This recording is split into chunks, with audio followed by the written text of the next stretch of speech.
एकतरफा प्रेमरू अपहरण हत्या ब्रह्मपुर गोसाणी नुआगा थाना सदानंद विहार में 6 वर्षर शिशु आयुष्मान हत्याकांड पर्दाफाश करिछि पुलिस।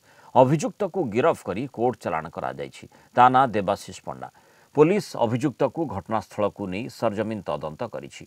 तदंतरू जଣାपड़ी देवाशीष संपृक्त महिला फेसबुक रे बंधुत्व स्थापन करथिले। तांको घर को जा आस भी करुथिले।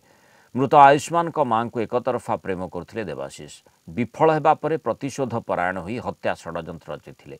स्कूल नेबा बहाने आयुष्मान को प्रथमे अपहरण करथिले एवं परे पत्थर रे छेची निर्मम भाव हत्या करथिले।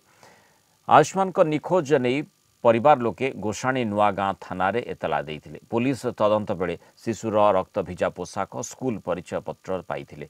तदंत पाई स्वतंत्र पुलिस टीम गठन करथिला ब्रह्मपुर पुलिस। देवाशीष फेरार थिबा बेले मोबाइल को ट्रैक करी ता पाखरे पहुंचीथिला पुलिस। अधिक पचराउचरा पाई अभियुक्त को रिमांड जणाजिबो बोली ब्रह्मपुर एसपी कहिसंती।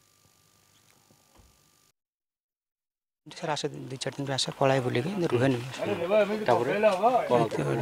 मन मानला ना कोन मन मानला ना सर मु जो सक्सेस हे पाइल न त मते लागला पिलाटा पिल्लाउ काहे के टार्गेट कोले मते सर लागला पिलाटा पई मु हे परने पिलाटा इंपोर्टेंट दोछन दे करछन जो राग आसेला मनरा। वर्तमान तांको अरेस्ट करी आमे कोर्ट चालान करबो और अन्यान्य आईनगत जहाँ प्रोसीजर अच्छी आमे ताहा समाप्त आमे डिसाइड करूँ जे तांको जदि आवश्यकता पड़े आमे जदि तदंत अधिकारी एवं आम टीम जो कराई से जदि आवश्यकता मनती जे आउर किसी तथ्य आमको जानवा हम ताहले आमे निश्चित भाव रिमांड